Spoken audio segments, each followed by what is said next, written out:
Clive. You'll be pleased to know that the negotiations are progressing well. That is good news. Yes. Our comrade in Randala has just sent word that the contract should be signed very soon. But I still have much and more to prepare. It's a huge undertaking moving this many bearers at once. You couldn't do me a quick favor, could you? All right. Maybe later.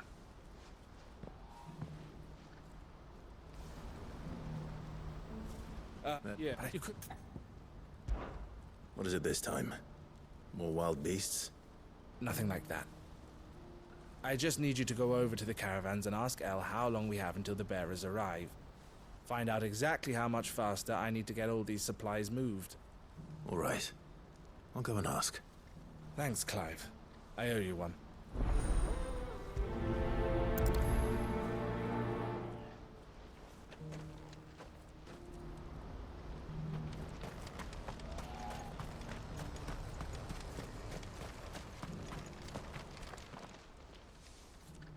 Don't blame yourself, El. This is their fault, not yours. I know, but... No buts about it, all right?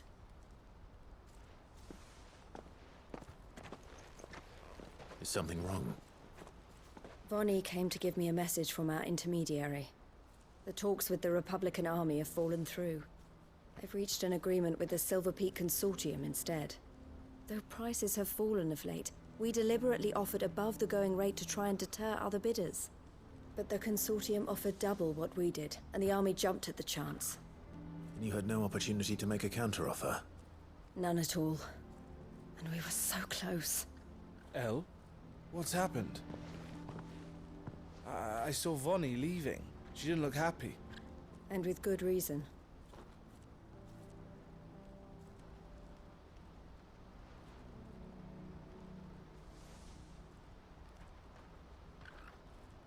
But I thought we were the only ones the Fist were speaking to about the bearers. How did the Consortium even find out about this? It's not so surprising. They have ears all over the Republic. This isn't over. The Consortium will have to sell these bearers eventually, and at the price they paid, buyers will be few and far between.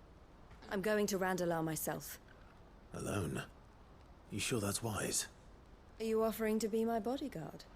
How kind. Meet me at the checkpoint near the capital gates. I'll send an owl ahead and request a meeting. You go to Cashlock, Theo, and get everything ready. We've waited far too long as it is. Even if I fail to free these bearers, there will be others. Someone needs to prepare the place and keep any prowling beasts at bay. Oh, and that's me, is it? Well, it looks like I'm following orders till she gets back from meeting the Silver Peak Consortium, who've been doing their best to undermine our scheme. She'll never join them after this, surely. No, she said it herself. She still has plans for Cashlock, even if this one falls through. She means to stay with us, then. I can't say I'm not happy to hear it, but... is this what she really wants? You have to trust her. You're right. It's what she wants now. And if El's off fighting for the cause, I should do my part too. So I bid you farewell and safe travels, my friend. I'll gather my men and leave for Cashlock. We'll make sure the place is well stocked and defended. You go to Randalar and see if you can stop my sister biting the Consortium's heads off. If she won't consider her prospects, someone has to. I'll do my best.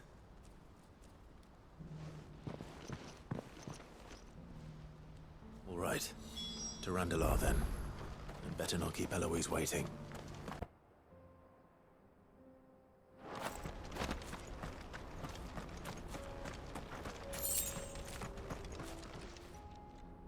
I hope I didn't keep you waiting.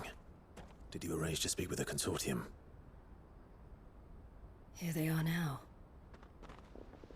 You wish to consult with me? I did. It's about the bearers you recently purchased from the Fist. We had all but finished making arrangements to buy them ourselves, and then you stepped into the fray. You misunderstand. The Consortium had an interest in purchasing them from the very first. It was only our regard for you that kept us from bidding. But your hesitancy in accepting our offer to you suggested that the regard was not mutual. And so we resumed our business. I did not hesitate. I am simply not inclined to make such decisions without first giving them due consideration. But what is done. Come then. How much do you want for them? Alas, you are too late yet again. We rarely take on such unconventional merchandise without a purchaser in mind. The bearers belong to him now. Who is your buyer? A trader from across the water. A most demanding fellow, if it's any consolation. He insisted the bearers be fed, dressed, even given their own bunks for the voyage over. That's what you get when you deal with continental types.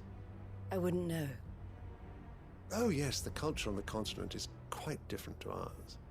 They pay good money for bearers not fit for the knacker's yard, and treat them like kings. But as long as they pay... That does sound unusual. No matter then.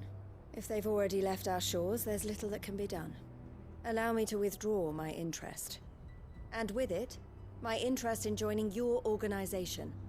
My associates will be sorry to hear that.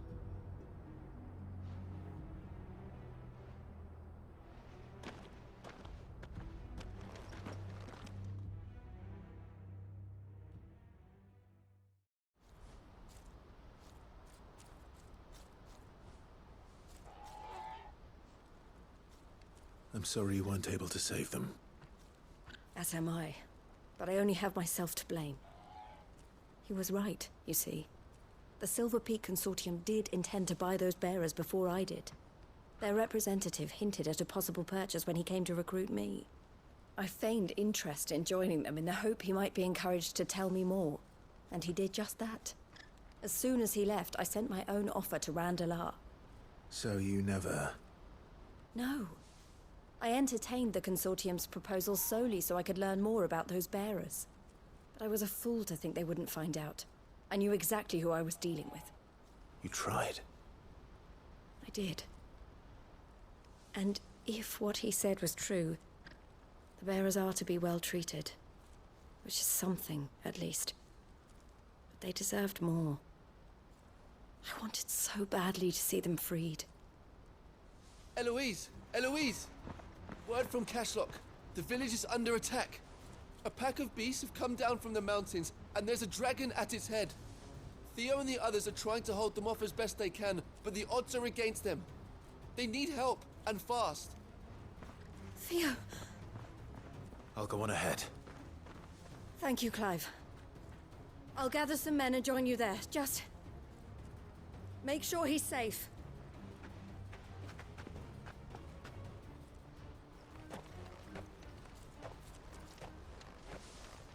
Hold on, Theo.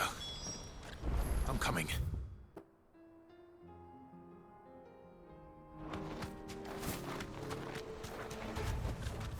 That'll do, girl. What's the situation? All clear this end.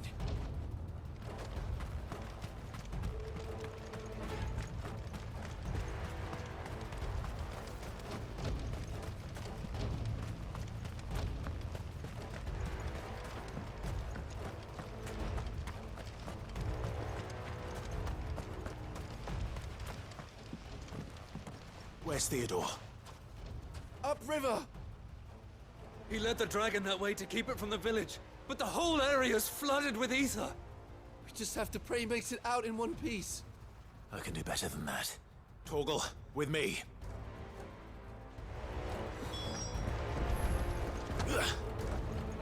There's an ether flood up ahead.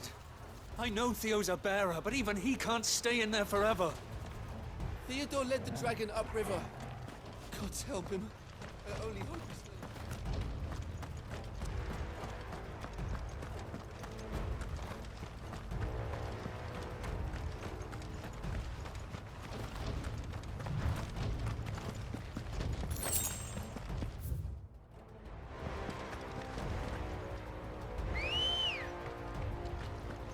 Come on.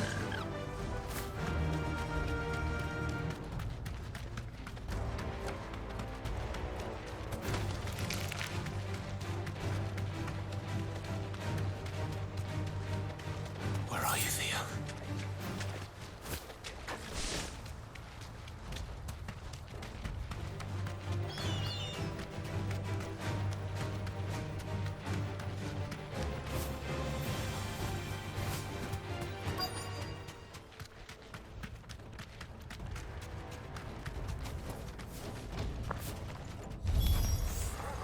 it. The heat is too thick. These creatures have already turned.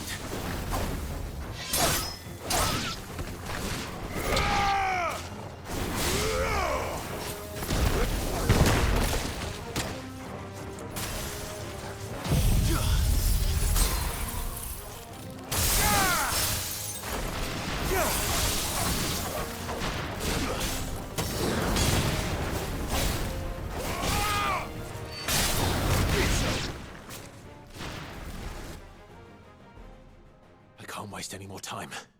I need to find Theodore before that dragon does.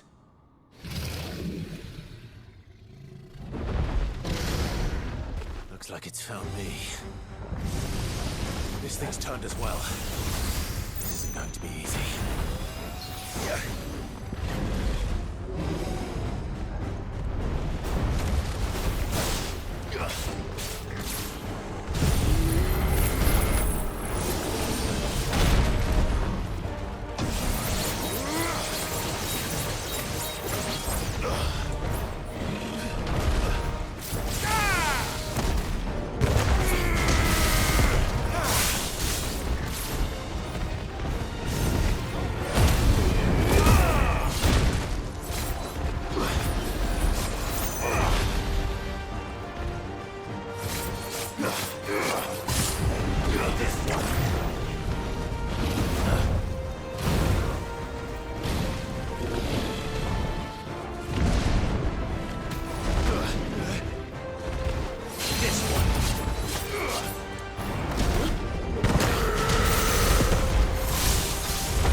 Theodore, you had me worried for...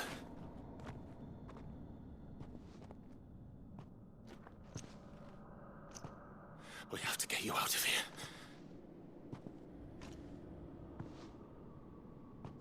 I think it might be a little too late for that. Bearer or no, there's only so much ether a man can take, and that Drake just wouldn't let me leave. You have my thanks, Cid, for finishing what I could not. For keeping Elle's dream. Theodore!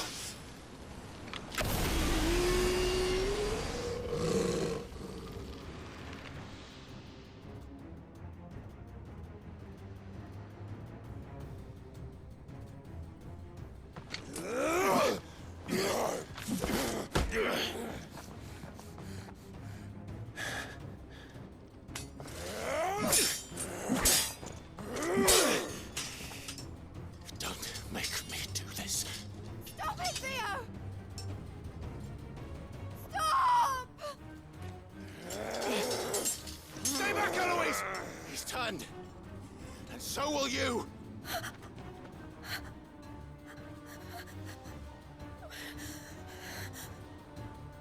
Elle. Theodore.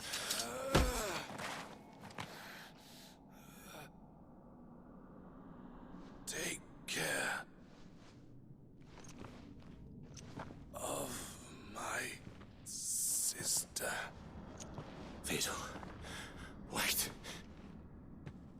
Goodbye, Elle.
Thank you, Clive. I think I'll be all right now. That was true bravery he showed. Leading the dragon away from the village like that. His first instinct was always to protect people. To put others' well-being before his own. And now he's gone. Because I sent him to that place, against his will. It wasn't against his will. He was ready to do whatever it took to show you he could stand on his own. So that you would finally be free to live your own life. To live my own life? He never could come to terms with the choice I made. What exactly happened? You once told me Theo was the first bearer you ever helped.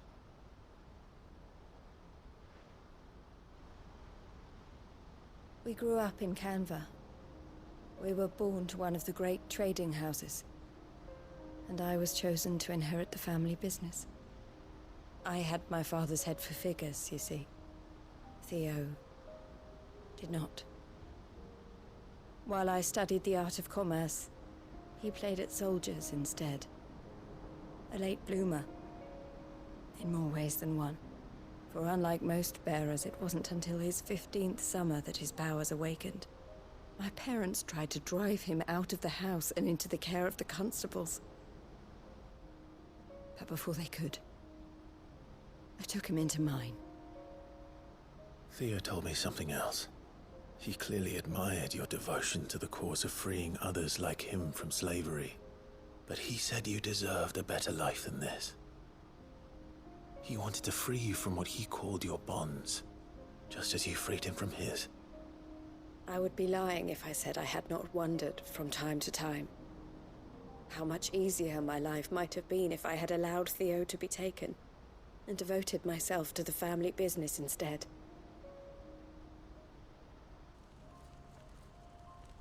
But I have never regretted the decision I made.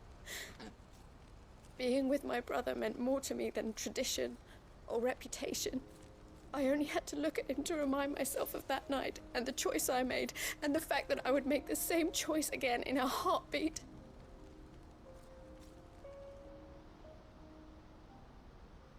He was never a burden.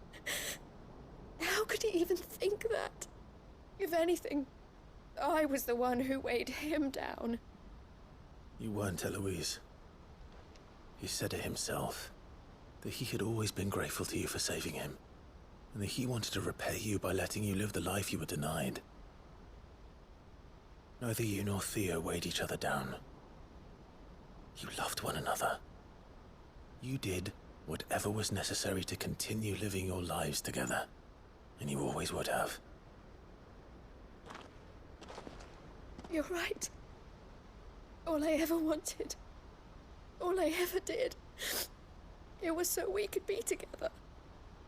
Oh, Theo, why did you have to...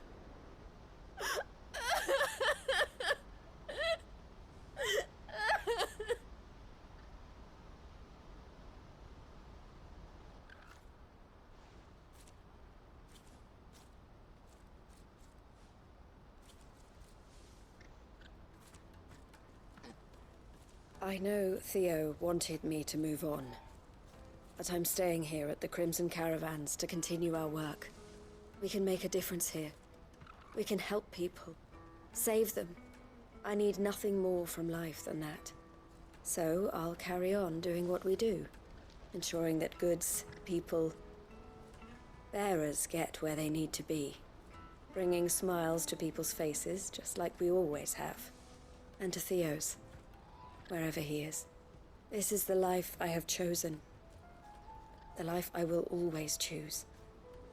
I've made a choice of my own, to continue helping you however I can, whenever you need it. Thank you, Clive. Let's go on together then. For Theodore.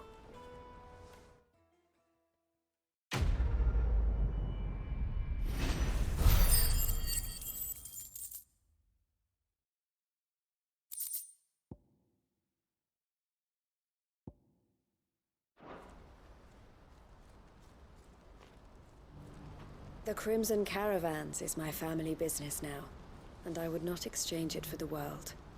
I brought Theo here to be safe, and I have never looked back since.